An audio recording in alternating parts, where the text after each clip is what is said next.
Pernah nggak sih teman-teman semuanya di saat teman-teman sedang ngebuka media sosial, terus muncul orang-orang sukses ya? Orang-orang yang sedang liburan, terus lagi beli mobil baru, ataupun lagi pamer profit, bahkan ada yang pamer rekening mereka gitu, yang sampai miliaran. Terus sementara kita lagi rebahan ya di kasur dengan HP kesayangan kita dan lagi scroll TikTok. Nah, terus pikiran kita tuh mulai berbisik gitu. Kok hidup gue gini-gini aja sih? Gitu. Nah, kalau teman-teman pernah ngerasain hal yang kayak gini, teman-teman nggak sendirian. Pada hari ini kita bakal bahas kenapa ya media sosial itu bikin kita selalu ngerasa tertinggal dan gimana cara kita untuk nggak terjebak dalam ilusi ini. Simpelnya gini teman-teman, media sosial itu highlight reels ya. Orang itu cuman nunjukin bagian terbaik dari hidup mereka. Tapi nggak nunjukin proses mereka, perjuangan mereka di baliknya. Misalkan ada orang yang posting beli mobil sport. Tapi kita nggak tahu apakah itu hasil kerja keras mereka bertahun-tahun atau malah ngutang sana-sini. Ada yang pamer cuan gede dari trading, tapi mereka nggak cerita berapa banyak loss yang mereka alami. Terus di dunia nyata ada juga yang namanya naik turun ya teman-teman. Tapi di media sosial itu semuanya naik ya. Semua itu naik, mereka itu cuma posting enaknya aja, nggak tahu prosesnya itu seperti apa. Otak kita sebenarnya nggak didesain buat mengolah informasi sebanyak ini dalam waktu yang singkat. Setiap kali kita ngelihat sesuatu yang wow, otak kita itu ngeluarin yang namanya dopamin, hormon yang membuat kita excited.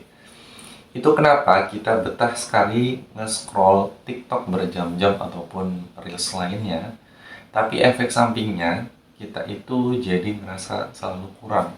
Ada eksperimen yang menunjukkan kalau semakin sering seseorang melihat kesuksesan orang lain, maka makin rendah tingkat kebahagiaan mereka dan kepercayaan diri mereka.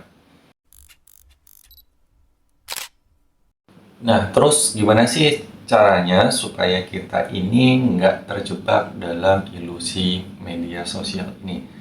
So, saya sudah deskripsikan beberapa cara yang mungkin bisa relatable ke diri kita semua, yang bisa kita terapkan juga. Yang pertama, teman-teman semuanya sadari kalau media sosial itu bukan realita. Ya, sebelum teman-teman iri dengan pencapaian orang lain, teman-teman harus ingat, itu hanya potongan terbaik dari hidup mereka gitu, bukan keseluruhan hidup mereka. Kita nggak tahu di belakangnya susahnya situ seperti apa dan prosesnya itu berapa lama. Yang kedua, kurangi konsumsi konten yang bikin kamu insecure. Kalau ada akun yang ngebuat kamu ngerasa rendah diri, ngerasa nggak percaya diri, dan terus-terusan insecure, nggak ada salahnya teman-teman itu mute ataupun teman-teman unfollow. Ya, itu demi kebaikan teman-teman sendiri, supaya teman-teman itu tidak terdorong dalam hal insecure. Yang ketiga, fokus ke perjalanan sendiri, teman-teman. Setiap orang itu punya proses dan waktunya masing-masing.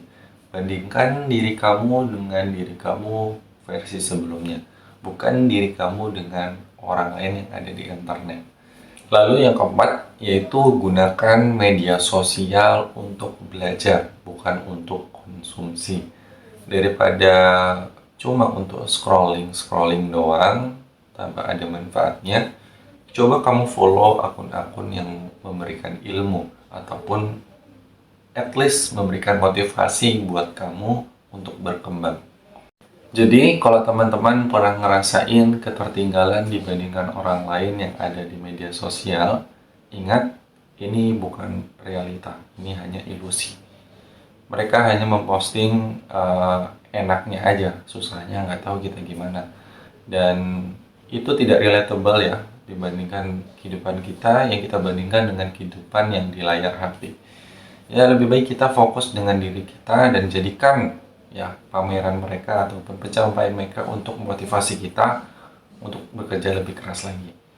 Dan kesuksesan itu nggak harus dipamerin ya teman-teman, yang penting dirasakan. Ya, sekian saja videonya teman-teman. Kalau teman-teman suka, jangan lupa di like. Dan kalau nggak suka, di dislike juga nggak apa-apa. Sekian saja videonya dan sampai jumpa di konten selanjutnya. Terima kasih. Dan